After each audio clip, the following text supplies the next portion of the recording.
I'm Fonzo. And I'm Eliza. And we're the co-host of Grown, a podcast from the Moth that shows we're never fully grown. Growing up feels like a phase that should end at some point, but does it ever really? Whether you're 16 or 26 or 86, you're gonna have to deal with family drama, your body, and the type of person you want to be. So why not put it all out in the open and go through it together? Join us every other week to deal with cringe, culture, and the courageous efforts of people like you to get grown. Start listening today. Follow Grown on Apple Podcasts, Spotify, or wherever you're listening right now.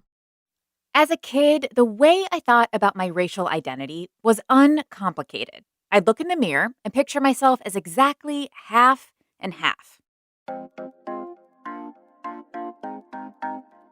The right side of my body, Indian and brown. The left side, British and white. I grew up in a small city in the Midwest, and my family was active in our community, so I never felt like I had to explain my racial or ethnic identity to anyone. People just knew. Fast forward to 2007. I graduated from high school in the same small city and moved almost 1,000 miles away to go to college. And in the months that followed, I had almost daily experiences in which I felt super aware of a dissonance between how I felt on the inside and how other folks perceived me. While some people knew immediately that I was mixed or had Indian heritage, others thought I was white. And the more new encounters I had, the more confused I became. Should I have a short phrase I use to explain myself? Do I just assume that if it's an encounter that matters, identity will naturally come up? Looking back, I can see that the questions that emerged for me as an 18-year-old signified a shift into mixed-race adulthood. This is Embodied. I'm Anita Rao. My dad is Black and my mother is white. But if you were just a person passing me on the street, you would not think that I was biracial. When I tell people I'm biracial, or when people find out, there's like this snap response where people will be like, no, you're not. I'm like, yes, I am. I'm biracial. My dad's Black and my mom is white. No, you're not. I get that so often and I don't know why. I'm really proud of my identity. I'm proud of who I am.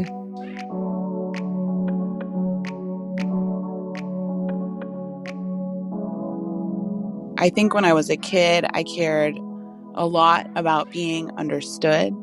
You know, people just see me and see my face and don't see a picture of my family and don't know about my family history. And I feel like one of the things that I've gotten better at is kind of understanding what people are asking and why they're asking and just giving the information that people are looking for as opposed to like the whole version of the whole story. So I was about either 19 or 20, and I had my first relationship at the time. And I remember I was set to meet her mother. We got to the dinner that night, and during the entire dinner, her mother didn't acknowledge me. She wouldn't look me in the eyes.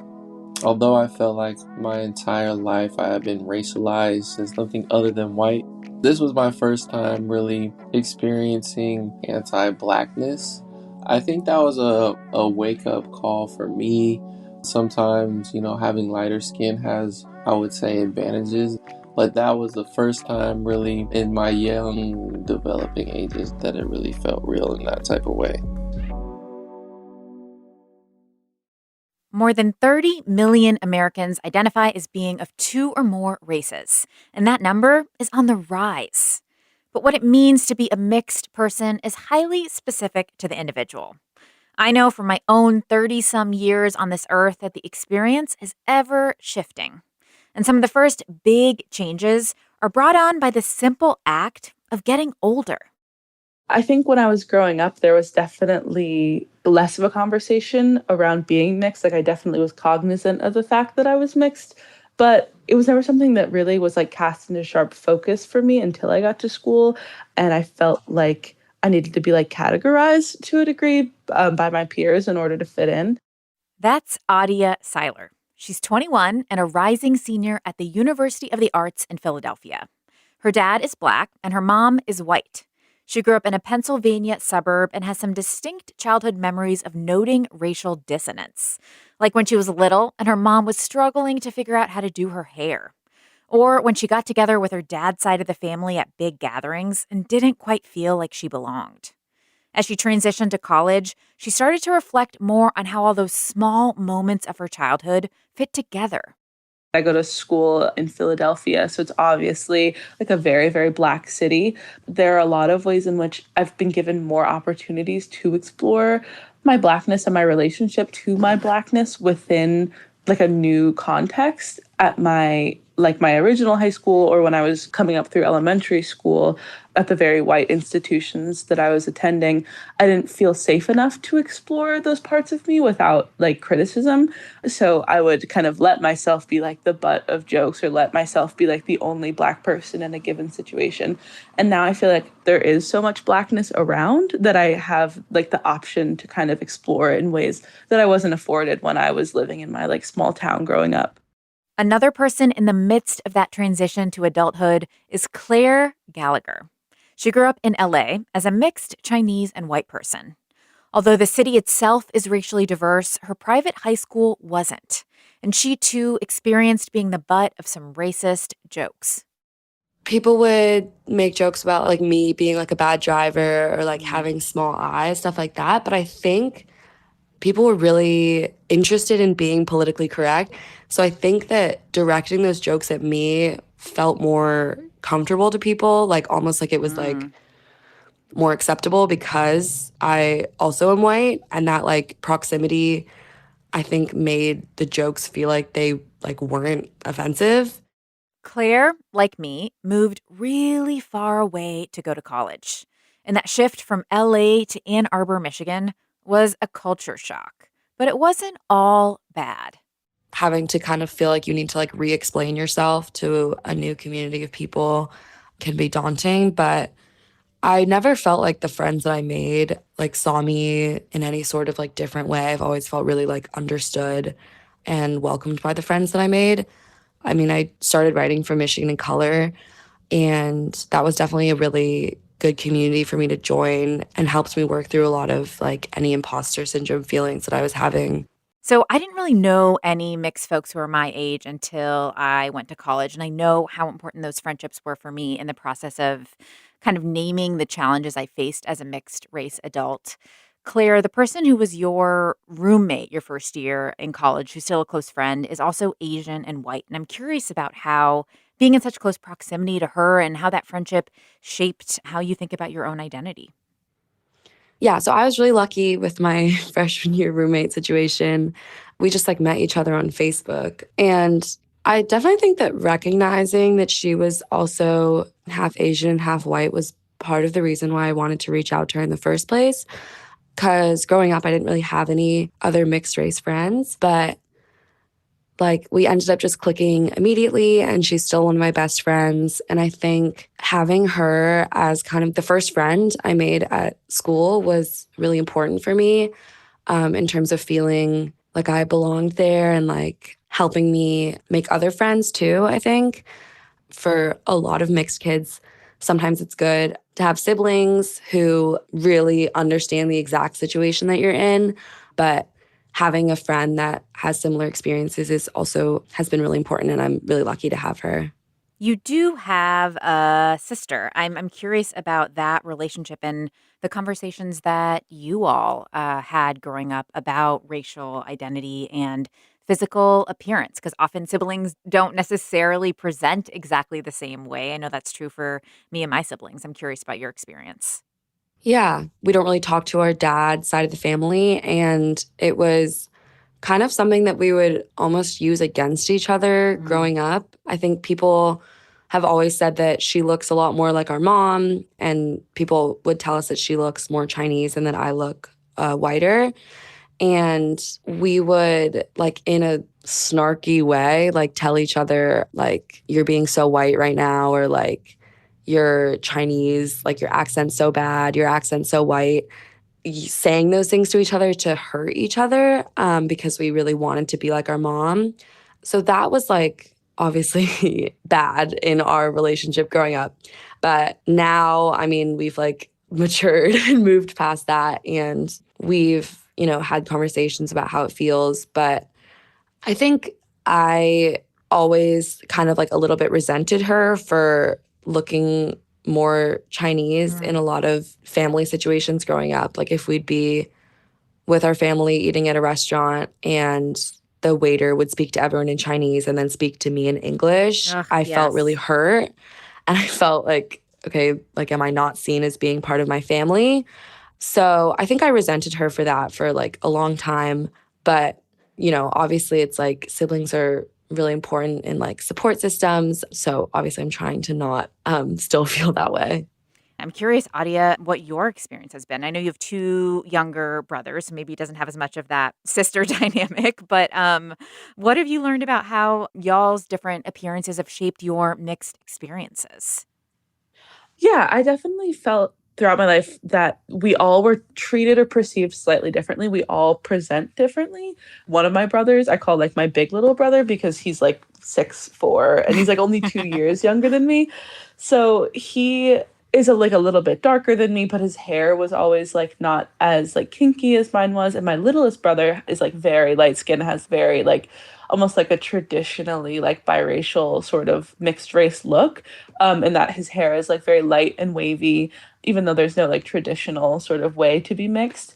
I find that it's really interesting to see how we all try to fit in with either side of our family. It's like a classic sort of thing, like being too much of one thing to fit into either side. But I definitely find that with my family, me and my brother who's close to my age often identify with each other like very quickly. Like we have like a very like unique sort of experience from either side of our families. So there's like a sense of shame that comes when we see our Black family of feeling like our proximity to whiteness makes us not as in tune with them. And then there's like a sort of annoyed sort of understanding that we have when we're with our white side of the family of like, okay, they're going to microaggress without realizing, and we have to kind of keep it pushing. I find that like that in-betweenness that we both sort of harbor makes our relationship really, really interesting and really unique in that way.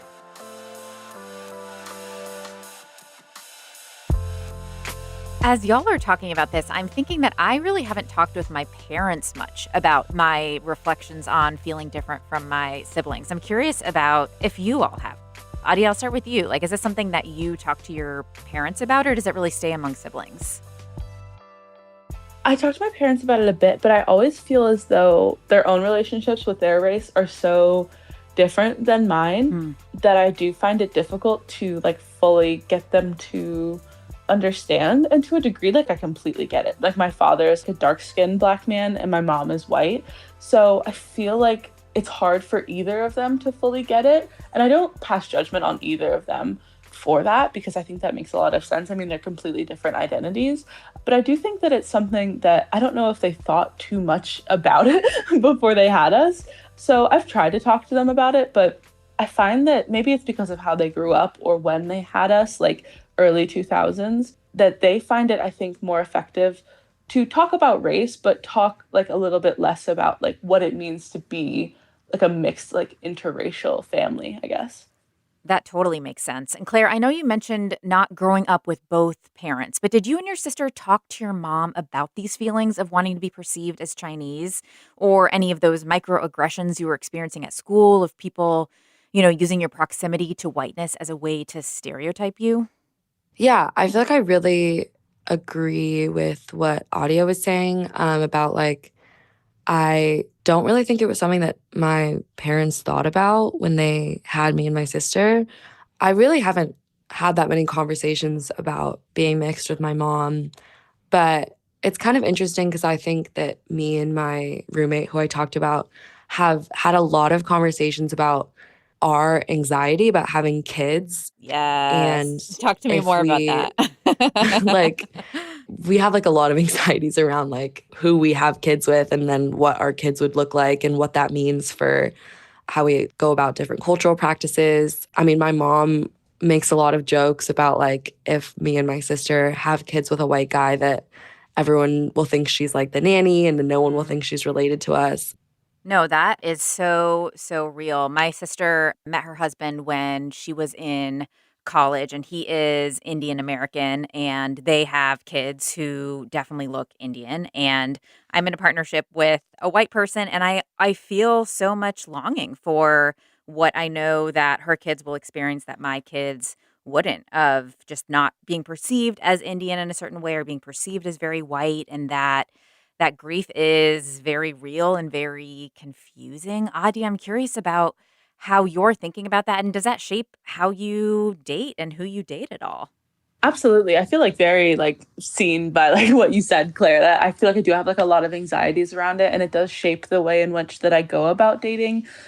For me, I know a big part of my Black identity comes from having my Black family. Like I have my dad and I have my brothers, and my home base feels like Black. So even if I'm at a PWI, even if the friends that I'm making lean white or my partner is white, I know that my family and my core, like at my core, I have that connection. So I think when you are dating white people, there is like this fear that if you are going to create this new sense of a family, that there is like going to be that missing. That has always been like a big anxiety of mine, and something that I'm like very curious about. I am dating somebody that's white right now, and I find that that's a big discussion with us. Like Yeah. we talk a lot about what it means. Like we're also I'm also in like a queer relationship, so that's like an interesting dynamic when it comes to like if we do have kids, like how are we, you know what I mean? Like how do you go about that? Like do you adopt? I'm like very against like adopting outside of like a race that either of us identify with. So it's like a very interesting sort of conversation around like who do you end up with and how do you center your Blackness while also honoring like the fact that you are with a white person. It's like a very interesting thing that, and I think like anxiety is a good word for it, like what Claire said, because I think there can be a lot of shame around the idea of not leaning into the part of your identity that is marginalized in order to propagate this like new world. But it's like a hard, it's a complicated thing for sure. Feels like so much responsibility, to think about, Claire, as you were saying, like to be the one who's like, okay, I have to know all the cultural traditions. I have to be the one responsible for passing those forward. Have you had conversations, Claire, in dating relationships that have felt affirming in thinking about how a partner could support your mixed identity and this desire to feel connected with your Chinese heritage? I haven't really had that many like serious relationships. Like my first boyfriend I ever had was really supportive about my identity and how I felt.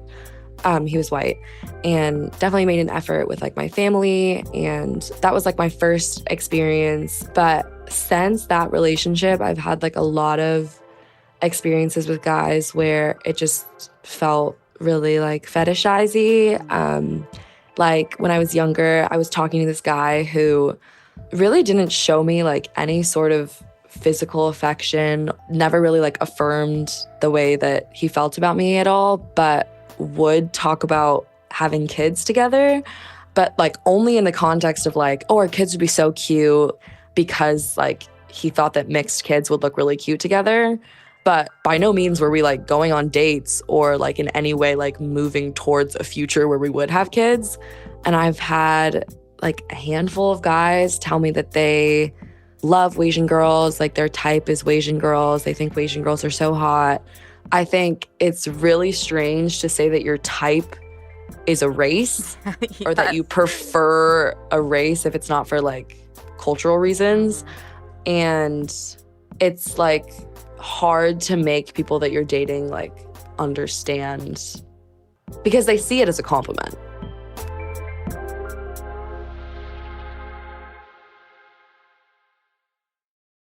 Adia and Claire are way more evolved than I was at that age.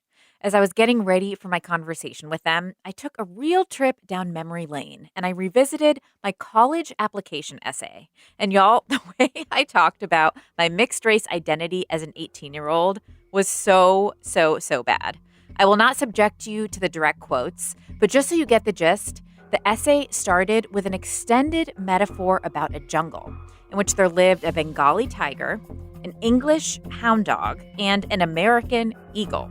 And I was a multicolored parrot. I cried real tears when I was rereading it because I was laughing so hard.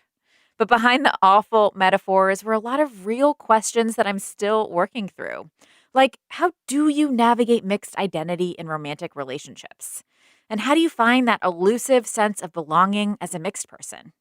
These are questions that are really hard to answer on your own. Enter life coach Sarah Lotus Garrett. One of the most empowering things that happens in the course that I hold is that moment when mixed people realize, oh, my identity is going to shift depending on the context, where I am, who I'm with, and I cannot be relying on the narratives and the gatekeeping of others in order to feel whole within myself about my mixed identity. That course Sarah mentioned, it's a 10-week virtual program she runs for mixed adults, which includes both individual coaching sessions and meetings with a cohort. The whole reason I found out about Sarah is because a close friend of mine was part of one of Sarah's group programs and told me about how transformative it was to gather in a space with only other mixed people and have dedicated time to process through challenging moments from the past that have occupied a lot of brain space. Sarah also runs a course for parents of mixed children, but that's a whole other conversation that I'm certain we'll have at another point. Sarah calls her virtual space the Mixed Bloom Room, and when people first enter it, she encourages them to set intentions and goals for their time with her. I think the one that I see most often is the desire to feel whole. And I think a lot of that comes through just having an idea of what your story is, what your history is, and going over that intimately. Another thing that comes up is, how do I use my privileges and what are they? As we talked about, folks can experience colorism even within their own families. Different siblings can look really different, have different skin tones and different skin shades. Can you talk to me about how you encourage folks to start those conversations with their families and how that can be a space for healing? I think that it's really important to address the pains that you have in a safe environment because it is very scary to address with family. And one of the most important aspects about being able to address things with other people who do not share your experience is having the language. And a lot of people do not have the language. So I think it's really important to learn the language of your experience, learn the language of the mixed race experience because there are commonalities, and do the healing that you can before you take that into your family. And then when you do, you just do it with love and grace and an open heart. I love that description of developing the language and understanding the language. And I think it has a lot to do with narrative and understanding the narratives that we've been told about mixed race identity and maybe some of the rewriting we can do of those narratives for ourselves. What are some of the narratives that you've observed that you think are harmful for mixed folks in thinking about and processing their identity? I think that one of the most common narratives is that mixed people don't belong anywhere, which obviously that's not true. But if you hear something again and again and again, you can internalize that narrative. Another one is that mixed people are confused. What I see in the course is that mixed people are not confused. Maybe the experience is nuanced. Maybe the experience is layered Mm. or even complex. But once they start going through their story and learning the language from the other people in the cohort, they say, Actually, I'm not confused. I'm very clear on what my story is and where I come from and who I am and what my experience is like, and look, I have all this affirmation in the cohort, so I'm not confused, and that's really powerful. One of the terms that I've heard you talk about in an interview that you did is this mixed chatter. And it's this kind of internal Mhm. dialogue that can ramp up for people when you start being really aware of how people are perceiving you. And it's this just like internal noise that is keeping you from being in the moment in a lot of ways. Can you talk about mixed chatter and the role it plays for folks? Yes, it really is about those narratives and gatekeeping. Oh, what are you? Oh, no, you're not mixed. There's a lot of gatekeeping that goes on for mixed people. And so the mixed chatter can really Man, it's a detriment. It's kind of heartbreaking because it doesn't allow you to show up as your full, authentic self. And it doesn't allow other people to then show up as their authentic self. So it's one of the things that we work on. And I think a lot of it, starts with observing it. Like, what is your chatter? What are you worried about? Why are you worried about those things? Where did that come from? And then through the whole process, what I've seen is that the mixed chatter sort of just kind of dies down. And that allows so much more space for like just being.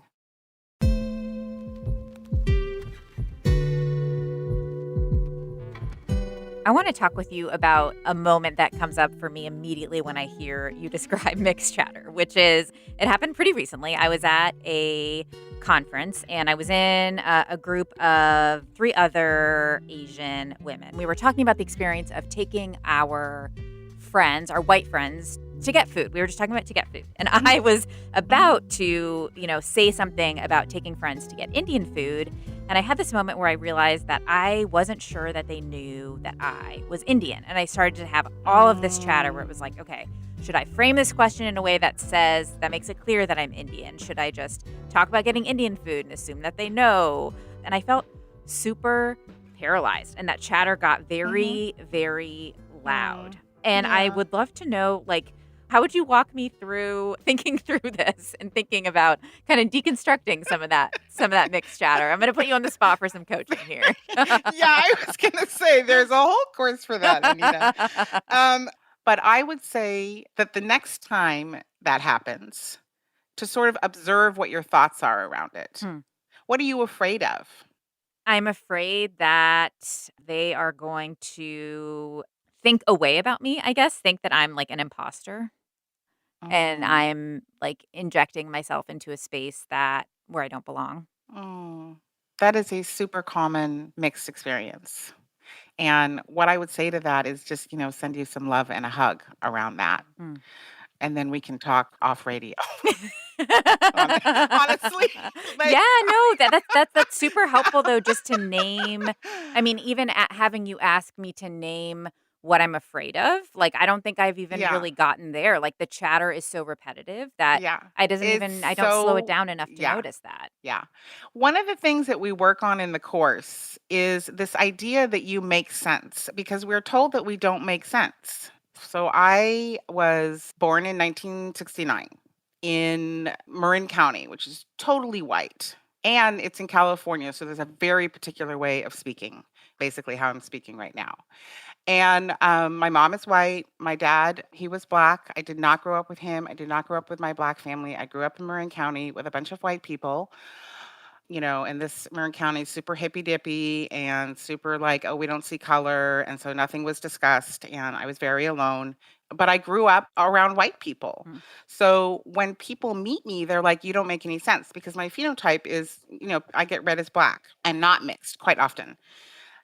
Actually, if you knew where I was born, when I was born, who my parents are, how I was raised, who my friends and family are, actually, I make perfect sense. That's really beautiful. And I can imagine getting to a point where you can say that to yourself and you really believe it would be really healing. Yes, it is really healing. And it is actually just true. You can't really argue with yourself around that one. You make sense because you are. And this is why. This is the context. And as you said, you can find community through story and narrative, through knowing your own, through finding yourself in other people's stories. And that can be a really powerful tool for healing. A lot of the groups on Instagram have meetups. And I also see this in the mixed adults course, when you have a little group of mixed people and someone is talking about their experience and everyone else is nodding their head oh, yeah. That resonates with me. That barely ever happens for us. So if you can find a community where you're getting that head nodding, that kind of experience is very, very healing. It's healing.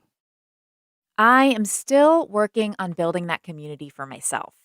Having my sister live close by has been huge, and I've stayed really tight with a few friends from college who I always turn to process mixed life moments. but I'd certainly love to develop more mixed friendships. So if you're someone listening who wants to be part of at least a virtual version of that with me, reach out. For real, I want to meet you. From talking with Claire and Adia, I learned that a lot of us could have been helped by spaces for multiracial students at school. When I went to college, there definitely wasn't one at UNC. So it's really cool now to see that some mixed-race students are taking matters into their own hands. Hi, my name is Naomi Vanderlip, and I am a senior at Cal Poly San Luis Obispo, and I am also the co-founder and president of our Cal Poly's Multiracial Students Association. Growing up, I was just told, oh, you're so lucky, the best of both worlds. I never had any conversations about my upbringing with other multiracial people. It was a fact. I would just say, oh, I'm Chinese, Dutch, and French. In college, I really had to think about my identity. Being multiracial isn't just the best of both worlds, but there's a lot of nuance there. For instance, like not feeling a sense of belonging. Like when we're joining cultural clubs, there was a common theme that we didn't really feel like we belonged, that we weren't enough of one race. I took it into my own hands to create my own space for that. And I think that's really powerful. I realize a lot of people like me, especially young adults, haven't really thought about being multiracial until it's been glaring. Like just being forced to think about it has really made me more proud and made me able to put my emotions that I've been feeling for about 2 decades into words. I am so excited for Naomi and all the folks in her orbit who will build this community that a lot of us really crave. Over the course of this conversation, we've been kind of circling around this idea of dissonance between how people perceive mixed folks and how we feel on the inside. For Claire and Adia, it's an ongoing journey to feel strong enough in their personal identity that other people's perceptions don't matter as much. Yeah, to be like totally honest, don't know if I've made that much progress in resolving that dissonance. And I do like really remember like every person that said like, oh, when I first met you, I thought you were white, or when I first met you, I thought you were just Chinese, or like, I do really like focus on those things, like what other people have told me. But I took Chinese classes at school because I grew up speaking Chinese, but I never learned how to read or write. So I've been learning how to read and write, and that's been really cool. Helps me feel like closer to my family and more connected. So that's been helpful, but I think it's definitely like a learning curve, and I'm still working on it. Oh, 100%. I certainly am too. Adia, how about you? Absolutely. It definitely does feel like a process, and I am reassured by the fact that I'm like 21 and that I have a little bit of time to kind of, Oh like, yeah, really so much explore time. it, like so much time. But I feel like recently, especially, I'm like working towards getting my BFA in writing, and I feel like in terms of the art that I've been creating, I've been trying to lean more into telling mixed and Black stories, like talking about that dissonance in a way that feels like earnest. I found that when I was growing up, I would tell the people in my life that I identified as just like fully Black. I'm going to ignore anything else because this is what I look like and this is how I'm being treated. But I think now that I'm older and kind of experiencing like the ways in which that I benefit from being light-skinned, or the ways in which that I'm treated differently than like a fully Black person would be, I'm like leaning a little bit more into exploring like the dissonance and the disconnect. So I've been writing as though, yes, I'm unique in my own way, but also this is just like my life and this is just how I identify. And I find that that's been really helpful overall in my journey, like creating characters and worlds in which it's okay to explore that dissonance without it being like scary.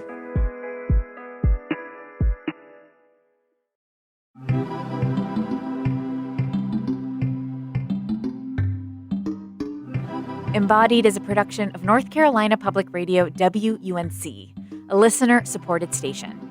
If you want to lend your support to this podcast, consider a contribution at WUNC.org now. Storytelling like Embodied is only possible because of listeners like you. This episode was produced by Kaya Finlay. Paige Perez also produces for our show, and Amanda Magnus is our editor. Skylar Chadwick is our intern, and Jenny Lawson is our sound engineer. Quilla wrote our theme music. And a special thanks to all the people who contributed to this episode, including Naomi, Gabrielle, and Sarah R. If you have a story to share with us, thoughts about a recent episode, or ideas about a topic you want us to cover, leave us a message at our virtual mailbox SpeakPipe. You can find a link in our show notes. Thanks so much for listening to Embodied. And if you like the show, please spread the word in your own networks. Word of mouth recommendations to your friends or family are the best way to support our podcast, and we so appreciate it. Until next time, I'm Anita Rao, taking on the taboo with you.